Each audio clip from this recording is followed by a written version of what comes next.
안녕하십니까. 예. 계절마다 이렇게 특색이 있는 것 같습니다. 그런데 봄이랑 이렇게 가을은 또 같이 이렇게 마음을 설레이게 하는데 무거움이라고 해야 되나요? 그 느낌이 좀 가을이 더한 것 같습니다. 오늘 말씀 보기 전에 제가 글을 하나 이렇게 적어 왔는데요.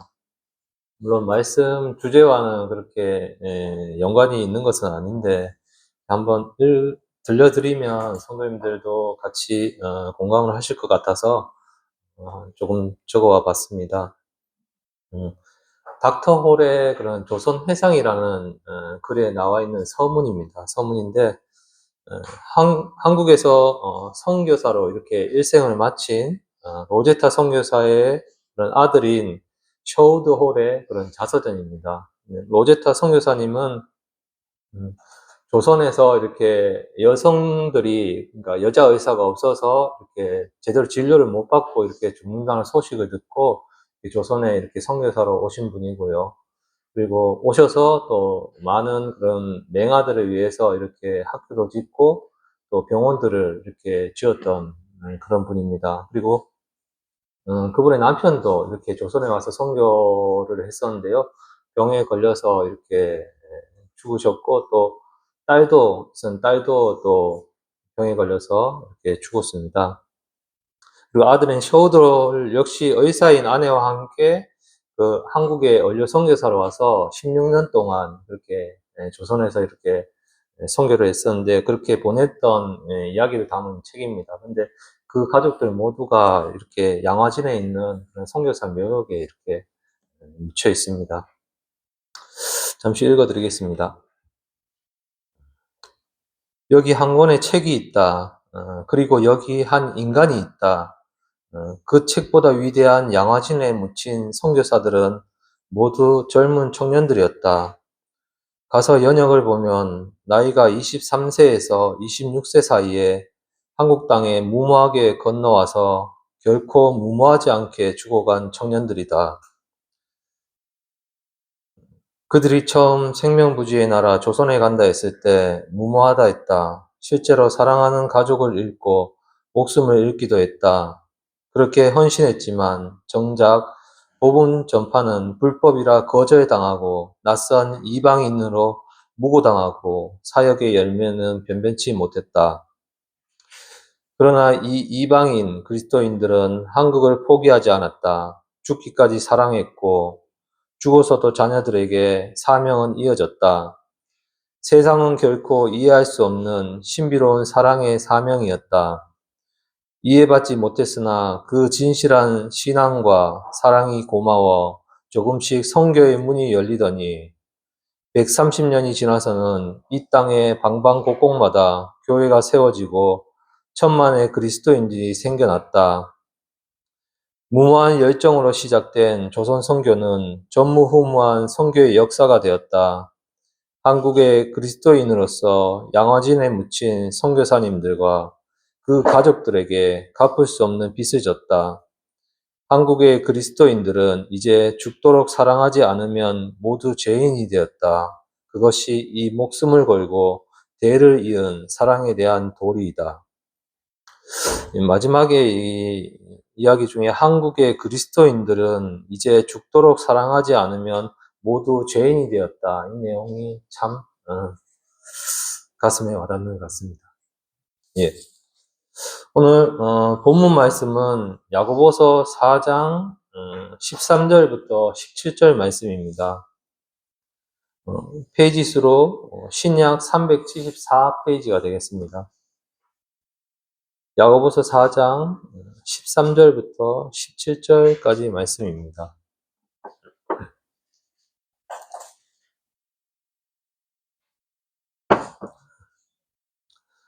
제가 봉독해 드리도록 하겠습니다. 들으라, 너희 중에 말하기를 오늘이나 내일이나 우리가 아무 도시에 가서 거기서 1년을 유하며 장사하여 이를 보리라 하는 자들아. 내일 일을 너희가 알지 못하는도다. 너희 생명이 무엇이뇨? 너희는 잠깐 보이다가 없어지는 안개니라. 너희가 도리어 말하기를 주의 뜻이면 우리가 살기도 하고 이것저것을 하리라 할 것이거늘 이제 너희가 헛단한 자랑을 자랑하니 이러한 자랑은 다 악한 것이라. 이러므로 사람이 선을 행할 줄 알고도 행치 아니하면 죄니라. 본문 말씀을 봤는데요.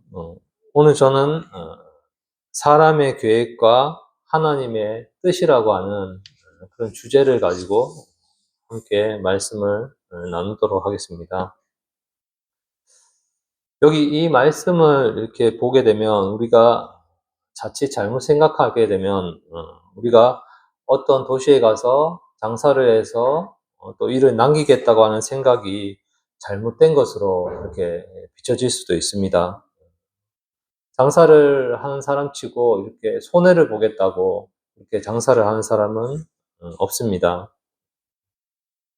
그리고 또 대다수의 사람들이 어떤 일을 할 때 어디에 가서 이렇게 내가 무엇을 할 건지 생각하고 미리 이렇게 계획을 세웁니다. 본문 말씀을 잘못 오해하게 되면 우리 그리스도인들이 예를 들어서 어디 서울에 가서 장사를 해서 이렇게 돈을 벌겠다라고 하는 생각이 잘못된 것으로 이렇게 비춰질 수도 있습니다. 그런데 여기서 말하는 그런 원래의 의미는 그런 의미가 아닙니다. 여기서 말하는 의미는 하나님을 배제한 그런 사람들의 그런 계획과 자랑을 이렇게 말하는 것입니다. 사람이 어떤 계획을 세워서 또 어떤 일을 하는 것은 전혀 그렇게 잘못된 것이 아닙니다. 또 장사를 해서 이익을 이렇게 보겠다고 하는 것도 물론 잘못된 것이 아닙니다. 그러나 우리가 무엇을 하든지 그 일에 하나님을 배제하고 그것을 하는 것은 정말로 잘못됐다라는 것입니다. 왜냐하면 하나님을 배제하고 이렇게 살 수 있는 사람이 세상에는 아무도 없기 때문에 그렇습니다. 예전에 이렇게 제가 도량동에 있는 아파트에 살 때요, 보면 단지 옆에 이렇게 비어있는 그런 공터들이 있었습니다. 아마도 저희 층에 사시는, 아래층에 사시는 그런 할머니가 거기다가 채소도 심고 또 곡식도 심어서 이렇게 파는 것을 제가 봤습니다. 근데 거기는 할머니의 땅이 아닌데 이렇게 땅 주인이 건물을 짓기 전에 거기에다가 이렇게 농사를 지으시는 겁니다. 그런데 예를 들어서 할머니가 혼자 이렇게 방에서 생각할 때 내년에는 내가 거기다가 감자도 심고 또 고구마도 이렇게 심어야 되겠다라는 생각을 한다면 처음부터가 이렇게 맞지 않는 그런 생각입니다. 왜냐하면 땅 주인은 따로 있기 때문에 할머니가 거기에다가 계획을 이렇게 세우는 것은 잘못된 것입니다. 여기서 본문 말씀에서 말하는 것이 바로 그러한 의미의 말입니다. 성도님들께서는 혹시 세상 사람들이 내가 어떤 도시에 가서 장사를 할 건데 하나님께서 허락하시면 내가 장사를 하겠다라고 이야기하시는 것을 혹시 들어보신 적이 있으십니까? 아마도 그렇게 말하는 사람은 없을 겁니다. 세상 사람들은 하나님의 뜻에 대해서 이렇게 궁금해하지를 않습니다. 그런데 주님을 믿지 않는 세상 사람들은 우리가 그렇다 치고 믿는 그리스도인들조차도 하나님의 그런 뜻에 대해서 고려하는 사람들이 그렇게 많지가 않다라는 것입니다. 하나님이 이렇게 원하시면 하나님이 뜻이면 내가 이런 일을 해서 하나님께 영광을 이렇게 돌리고 싶다라는 그런 계획을 세우고 그렇게 말을 해야 되는데 그렇게 말하지를 않고 보편적으로 보면 내가 학교를 나오면 나와서 이렇게 직장을 잡고 또 무엇을 해서 결혼을 하고 이렇게 살아야 되겠다. 뭐 우리가 그렇게 계획들을 많이들 세웁니다. 근데 이것이 하나님을 이렇게 배제한 것이라고 하면 악한 것이고 또 잘못된 것이라고 하는 것입니다. 또 어떤 사람들은 이야기할 때 하나님이 인간의 삶에 이렇게 관여하시지를 않는다라고 이렇게 말하는 사람들도 있습니다.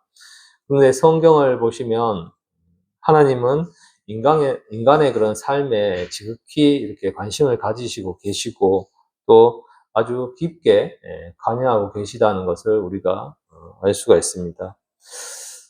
욥기서 38장 41절을 한번 찾아보도록 하겠습니다. 욥기서 38장 41절입니다.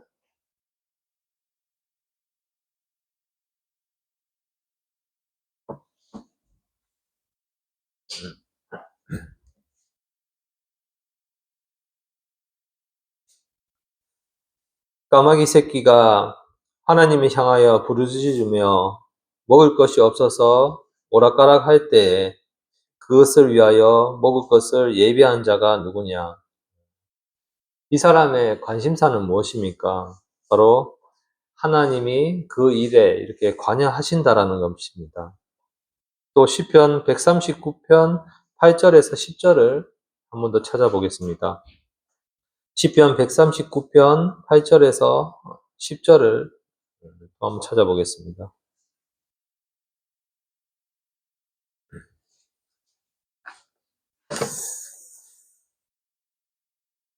내가 하늘에 올라갈지라도 거기 계시며 음부에 내 자리를 펼지라도 거기 계시니이다.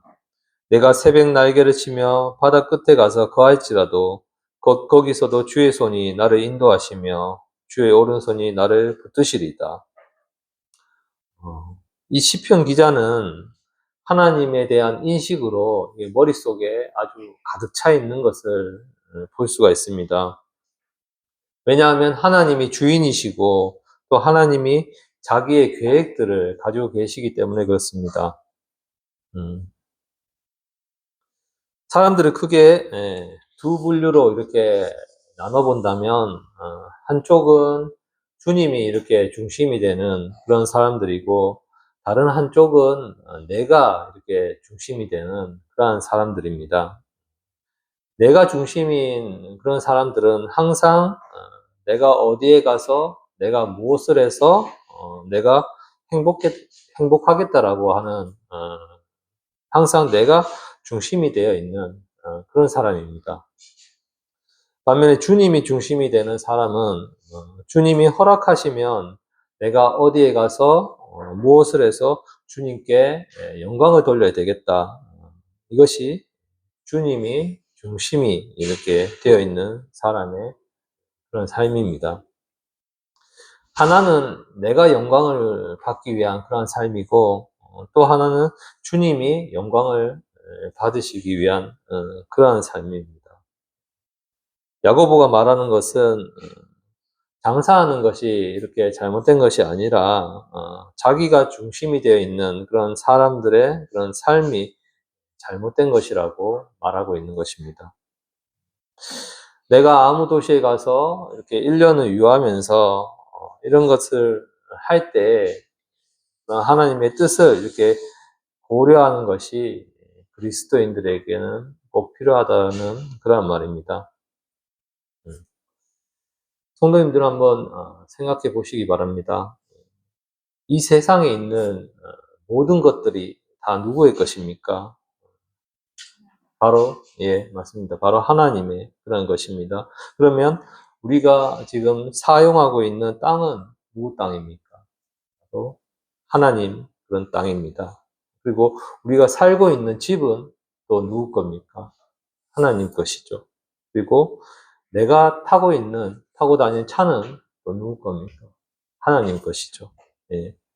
그런데 이것을 다 이렇게 내 것이라고 이렇게 생각하는 사람은 내가 이것을 가지고 또 장사를 해서 이익을 보고 이렇게 한다는 것이 정말 당연한 겁니다. 왜냐하면 다 자기 것이라고 생각하기 때문에 그렇습니다. 그런데 그것이 내 것이 아니고 남의 것이라고 생각을 하게 되면 어떻게 될까요?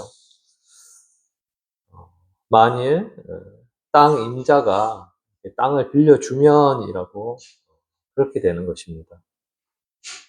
왜냐하면 내 거가 아니니까 그렇게 되는 것입니다. 다시 말하면 우리의 소유라고 하는 것은 아무것도 없는 겁니다. 모두 하나님의 그런 것입니다.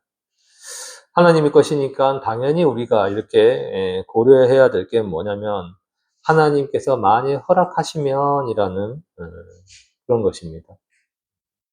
땅도 내 것이 아니고 집도 또한 내 것이 아니고 몸도 내 것이 아니고 값주고 사신 것이고 모든 것이 다 내 것이 아닌데 내가 어떻게 어디에 가서 1년을 이렇게 요하면서 장사를 해서 또 이익을 보겠다.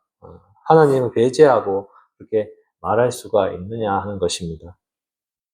그렇게 말할 수는 없는 것입니다. 여기 지금 야고보가 하고 있는 말은 바로 그러한 말입니다.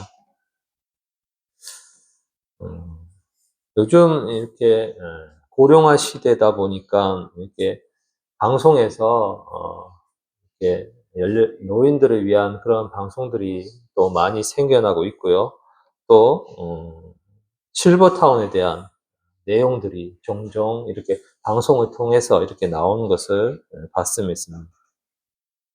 모임에서도 보면 시니어홈, 그러니까 노인 요양 시설을 이렇게 준비하기 위해서 이렇게 독일에 또 견학을 이렇게 다녀왔던 것을 보았습니다. 그래서 저도 이런 내용을 접하다 보니까 또 알아보게 됐습니다. 제가 또 염려증이 좀 있어가지고 그걸 또 알아봤습니다. 그리고 저도 이 또 생각하는 것이 또 이 다음에 또 퇴직을 해가지고 나이가 이렇게 어느 정도 되면 이제 실버타운에 들어가서 이렇게 살아야지 되겠다고 그렇게 내용을 알아보고 또 계획을 짜가지고 이렇게 자매한테 이렇게 이야기를 했습니다. 왜냐하면 같이 들어가야 되니까 저 혼자 들어가면 안 되잖아요. 같이 들어가야 되니까 얘기를 했습니다. 거기 가면 밥도 3끼 다 주고 또 청소도 이제 2번씩이나 해준대. 괜찮지 않냐고 이렇게 이야기를 했거든요. 하니까 벌써 그런 얘기 한다고 요걸 아주 바가지로 이렇게 얻어먹었습니다. 그런데 제가 이렇게 생각했던 계획에 딱 한 가지가 이렇게 빠진 게 있었습니다. 뭐냐 하면 만약 주님께서 그때까지 저를 살게 해주시면 그게 가능하다 그런 것이죠. 그 말이 바로 거기에 이렇게 있어야 될 그런 말입니다. 왜냐하면 살고 죽는 것이 다 누구 뜻대로 되겠습니까? 하나님 뜻대로 이렇게 되는 것입니다. 야고보가 이렇게 하고 있는 말이 무엇입니까? 여기 본문 14절을 보시면 내일 일을 너희가 알지 못하는도다 그랬습니다. 우리가 이렇게 그런 계획을 세우는 것에 잘못된 점이 이렇게 무엇이냐 하면은 우리가 내일 일을 잘 알지 못한다라는 것입니다. 생각해 보면 저를 이렇게 포함해서요. 우리가 걱정하는 것 보면 참 모두가 다 적어도 내일 이상의 그러한 일들입니다. 이제 50도 안 된 제가 이렇게 앞으로 노년에 이제 어디서 살 건지 또 걱정을 하고 앞으로 10년 그리고 또 20년 후에 이렇게 멀리 있는 것을 가져다가 이렇게 걱정을 하고 있습니다. 그때까지 이렇게 살 자신도 이렇게 없으면서 말입니다. 내일 이후의 일들을 이렇게 가져와서 이렇게 걱정을 오늘 하고 있습니다. 사람은 내일에 어떠한 일이 일어날지 정말 알지를 못합니다. 그래서 우리가 이렇게 하나님의 뜻이면 또 하나님께서 허락하시면 이라고 하는 이런 말들을 그러니까 모든 그런 계획 가운데 포함시키지 않는 것은 정말 잘못됐다라고 하는 것입니다. 야고보가 이렇게 결국 하고 있는 말은요. 하나님을 인정하는 또 하나님의 그런 영광을 위하는 삶을 이렇게 살아야 한다 그 말입니다. 여기 14절 하반절을 보시면 너희는 잠깐 보이다가 없어지는 안개니라 그랬습니다.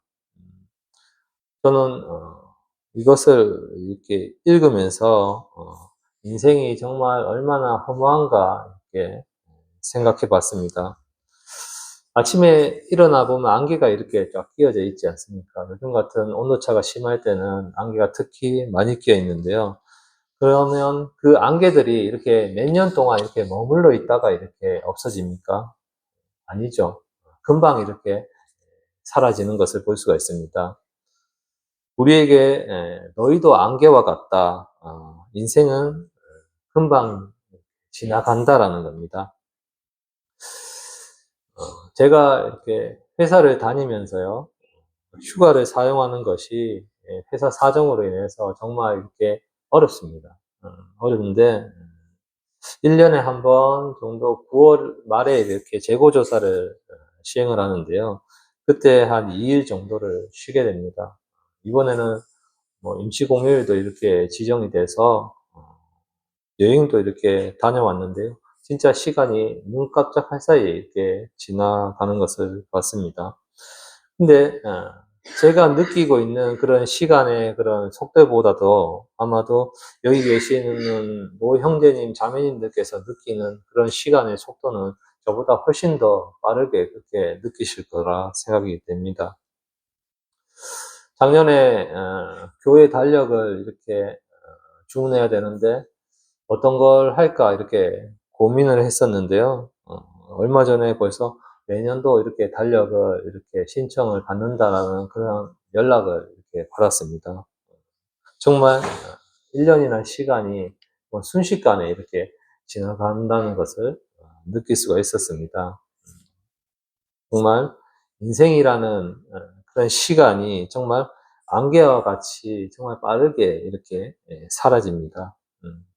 그런데 그 가운데 정말 우리가 하나님을 중심으로 해서 사는 삶만이 정말 진정으로 이렇게 남는 그러한 삶이지 하나님을 배제하고 자기 인생을 이렇게 계획하는 사람처럼 정말 어리석은 그런 사람은 없습니다.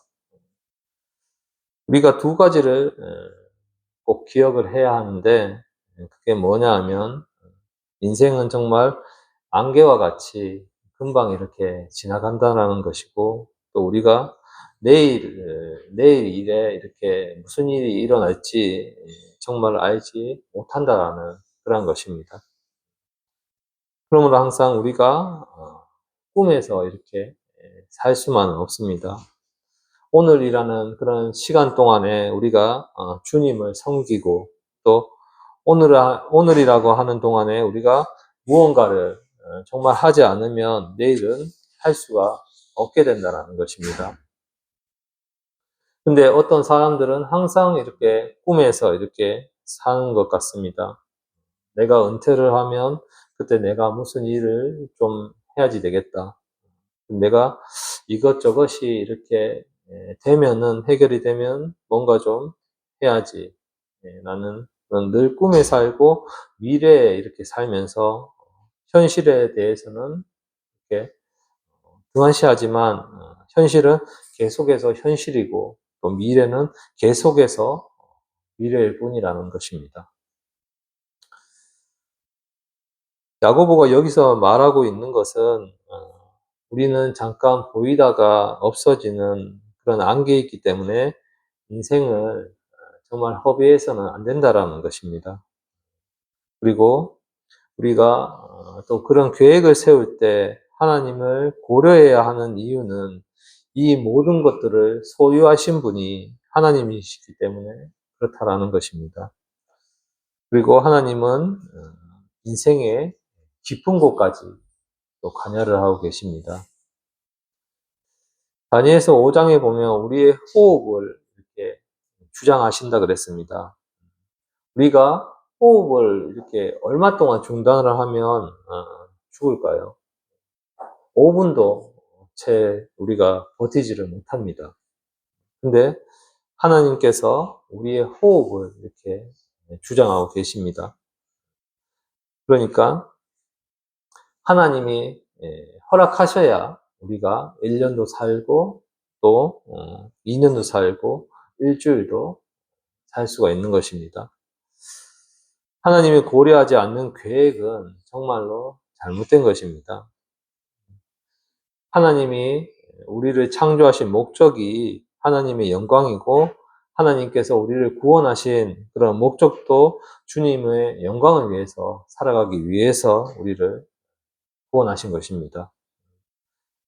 그런데 주님의 그런 영광과 이렇게 연관시키지 않고 삶의 계획을 세워서 이렇게 살아간다라고 하는 것은 정말로 잘못된 것이라고 하는 것입니다.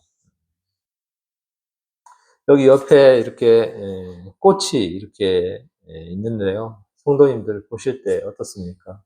참 아름답죠. 근데 여기에 꽃을 왜 갖다 놨겠습니까?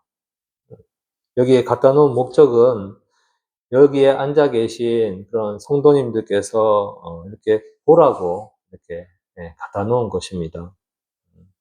그럼 이 꽃은 누구를 위해서 이렇게 존재를 하는 것입니까? 자기를 위해서 있는 것입니까? 아니면 성도님들을 위해서 여기 꽃이 이렇게 있는 것입니까? 예.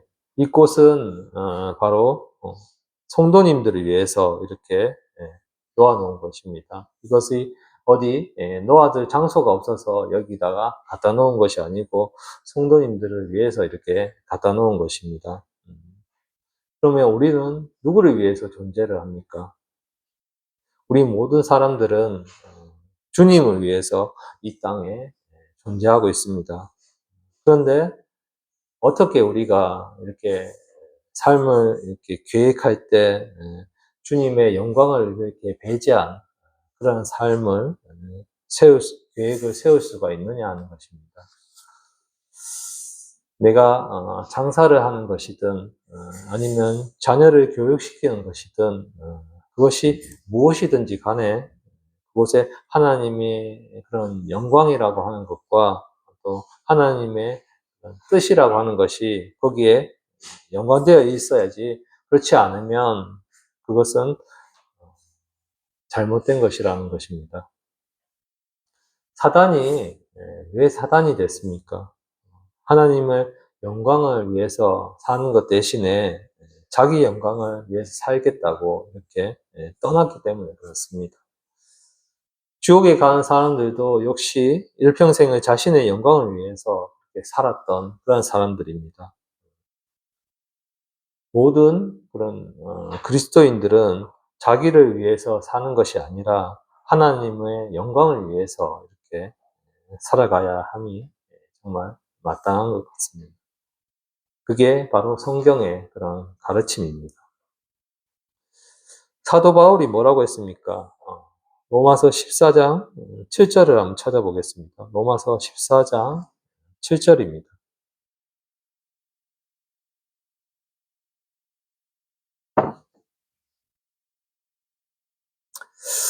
암송을 하시는 분들도 많이 계실 텐데요. 우리 중에 누구든지 자기를 위하여 사는 자가 없고 자기를 위하여 죽는 자도 없도다. 모든 것이 다 하나님의 그런 영광과 연관되어 있습니다. 또 한 가지는 앞으로 되어질 그런 하나님의 계획과 또 연관지어 볼 때 우리 스스로 이렇게 계획을 세우는 것은 무익하다는 것입니다. 정부에서도 보면 땅이나 그런 도시 등에 대한 이용 계획을 가지고 있습니다. 도시계획이라고 이야기를 하죠. 그래서 그에 연관된 그런 관련된 계획을 세울 때 사람들은 그 토지 이용 계획을 이렇게 알아보고서 그 계획을 세웁니다. 정부에서도 이렇게 계획을 세우는데 하물며 하나님께서 그런 온 세상에 대한 계획을 이렇게 가지고 계시지 않으시겠습니까? 하나님께서는 자신의 계획을 가지고 계십니다. 그러므로 우리 그리스도인들이 그 하나님의 뜻과 그런 계획을 무시를 하고 자기 계획을 이렇게 세운다는 것, 그렇게 어리석을 수 없습니다. 그래서 여기서 말하는 것은 하나님의 뜻을 이렇게 우리가 생각할 때 그 하나님을 우리 모든 계획에 있어서 이렇게 중심이 되게 해야 된다고 하는 것입니다. 본문 15절에 보시면 너희가 도리어 말하기를 주의 뜻이면 우리가 살기도 하고 이것저것을 하리라 할 것이거늘 주님 뜻이면 우리가 이것도 하고 또 저것도 하리라 그 말입니다. 이것이 야고보가 여기에서 하고 있는 그런 말입니다. 그 다음에 보면 우리가 하나님의 뜻을 알고도 이렇게 거부하는 그런 사람들이 있습니다. 우리가 말씀 시간을 통해서 또 혹은 성경 공부를 통해서 이렇게 배웠기 때문에 하나님이 내게 원하시는 것이 무엇인지 다들 잘 알고 있습니다. 그러면서도 이렇게 실질적으로 내 삶을 이렇게 계획하고 또 행할 때는 그 하나님의 그런 뜻을 이렇게 저버리는 것이 잘못된 것이라고 하는 것입니다. 하나님을 모르는 사람들이 이렇게 자기 마음대로 자기 인생을 이렇게 설계하는 것은 상관이 없는 일이지만 적어도 이렇게 하나님의 뜻을 이렇게 알고 진리를 이렇게 알면서도 이렇게 자신의 삶에 대한 그런 계획을 세우면서 하나님의 뜻을 이렇게 저버리는 것은 악한 것이라고 이야기하는 것입니다. 17절에 야고보는 이러므로 사람이 선을 행할 줄 알고도 행치 아니하면 죄니라 그랬습니다. 하나님의 뜻을 알고도 또 진실을 알면서도 그 진실대로 이렇게 행하지 않는 것은 악한 거라고 하는 것입니다. 하나님의 뜻이 존재하지 않는 것처럼 그렇게 사는 것, 그리고 또 하나님의 뜻이 무엇인지를 이렇게 잘 알면서도 이를 거부하는 것은 참 교만한 그런 것입니다. 우리는 하나님의 그런 것입니다. 하나님의 영광을 위해서 우리가 존재하고 있고요. 또 하나님의 뜻대로 살기 위해서 우리가 존재하고 있습니다. 요한복음 6장 38절에서 39절을 보시면 내가 하늘로서 내려온 것은 내 뜻을 행하려 함이 아니요 나를 보내신 이의 뜻을 행하려 함이니라 그랬습니다. 내 뜻을 행하기 위해서 이 땅에 온 것이 아니라 아버지의 뜻을 행하기 위해서 이 땅에 왔다 그랬습니다. 아버지의 뜻이면 내가 이것도 하고 또 저것도 하겠다. 바로 그 말입니다. 또 주님께서 기도하실 때 마태복음 26장 39절에서 내 아버지여 만일 할만하시거든 이 잔을 내게서 지나가게 하옵소서. 그러나 나의 원대로 마옵시고 아버지의 원대로 하옵소서. 나의 원대로 마옵시고 아버지의 원대로 이렇게 하옵소서라고 그랬습니다. 그러면 그리스도인들이 이렇게 계획을 세울 때 어떻게 세워야 되겠습니까? 주님, 이 물질도 주님의 것이고 제 몸도 주님의 것이니 주님이 영광을 위해서 이 일들을 하고 싶습니다. 이것이 그리스도인들의 그런 합당한 그런 자세가 아닐까 하는 것입니다. 내게 있는 물질도 주님의 것이고 또 내 몸도 주님의 것이고 내가 살아갈 삶의 목적도 또한 주님의 것이기 때문에 내 모든 그런 삶에 있어서 주님이 그 중심이 되어야 한다라는 것입니다. 주님이 중심이 되지 않는 그런 삶 자체가 이렇게 헛되고 악한 것입니다. 또한 그것이 바로 죄라고 이렇게 말하고 있습니다. 여기 16절에 보시면 이제 너희가 허탄한 그런 자랑을 하려니 이러한 자랑은 다 악한 것이라 그랬습니다. 한번 생각해 보시기 바랍니다. 왜 허탄한 그런 자랑일까요? 내가 어디 도시에 가서 또 1년을 유하면서 장사를 해서 돈을 벌어야 되겠다. 이게 왜 허탄한 그런 자랑이겠습니까? 사람들은 다 그렇게 하던데요. 왜냐하면 거기에 하나님이 이렇게 고려되지 않기 때문에 허탄한 거라고 이야기하는 것입니다. 진짜 주인이 없는데 진짜 목적이 없는데 그래서 그것을 야고보는 허탄한 그런 자랑이다 이렇게 말하고 있습니다. 우리가 성경에서 이렇게 하나님의 뜻을 이렇게 알 수가 있는데요. 그것을 거부하는 것을 이렇게 죄라고 이렇게 말하고 있고 하나님의 뜻을 알고도 이렇게 행치 않는 것은 죄라고 또 우리에게 말하고 있습니다. 그리고 여기 15절에서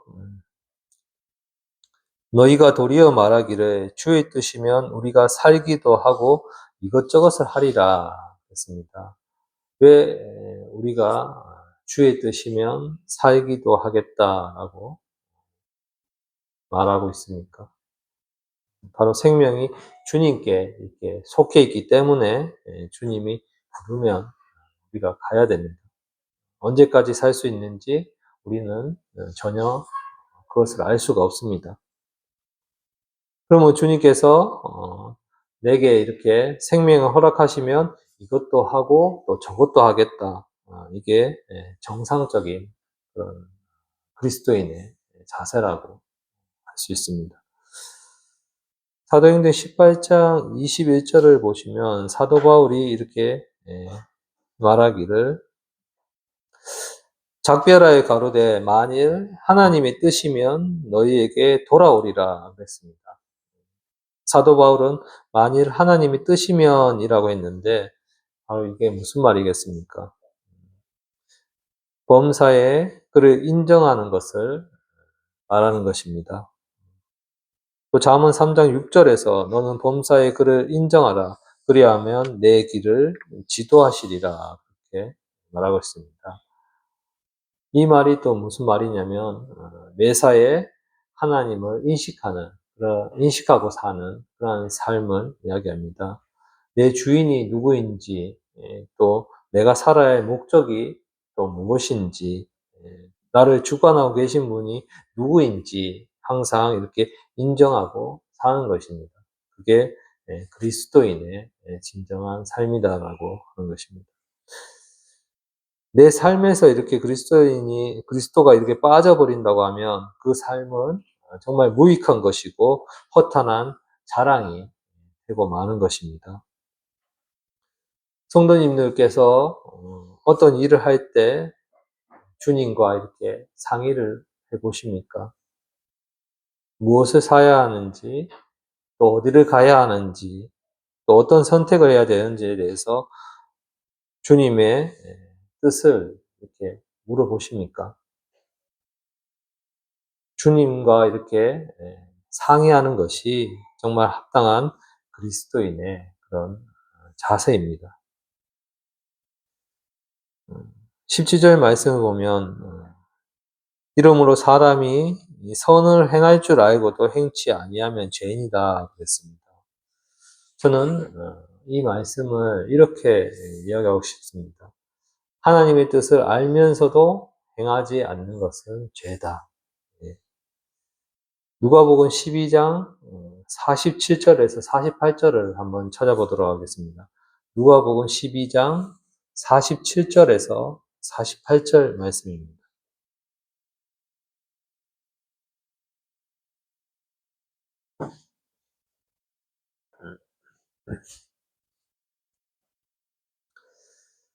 주의 뜻을 알고도 예비치 아니하고 그 뜻대로 행치 아니한 종은 많이 맞을 것이요 알지 못하고 맞을 일을 행한 종은 적게 맞으리라. 이 말씀을 보면 우리가 성경 공부를 적게 하는 것이 훨씬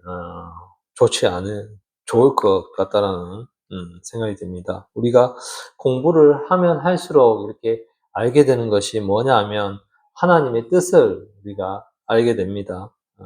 그래서 점점 하나님께서 어떤 분이신지, 또 하나님이 우리에게 뭘 원하시는지, 또 하나님이 목적이 무엇인지, 우리를 향한 하나님의 뜻이 정말 무엇인지를 알게 됩니다.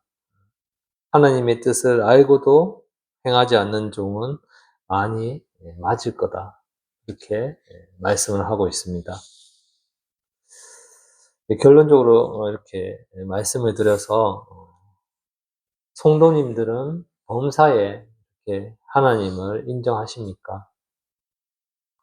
매사에 그것이 사업이든지 또 자녀 교육이든지 또 집안 살림살이든지 그 외에 어떤 일이든지 거기에 주님을 이렇게 결부시키고 또 하나님의 뜻이면 내가 이것을 하리라 그렇게 이야기를 하십니까?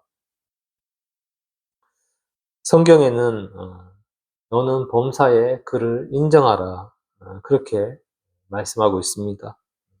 하나님을 자기 삶의 이렇게 주인으로 이렇게 모시지 않는 사람의 삶은 헛된 그런 삶일 수밖에 없고 결국은 무익한 그런 삶을 살다가 가게 될 수밖에 없습니다. 그러나 성도님들 삶에 주님이 이렇게 중심이고 또 주님이 항상 모든 결정에 있어서 이렇게 고려해야지 될 그런 첫 번째 이렇게 대상이고 또 주님이 성도님들의 삶에 그런 첫째 자리에 계신다고 하면 정말로 헛된 그런 삶을 살지 않고 하나님께 영광을 돌리면서 삶을 살게 되실 것입니다. 만약 성도님의 삶의 그런 모든 부분에 있어서 하나님을 고려하고 있지 않다면 이제부터라도 하시는 모든 그런 일들에 있어서 하나님을 고려하시기 바랍니다. 그것이 우리 그리스도인들이 해야 할 그런 일입니다.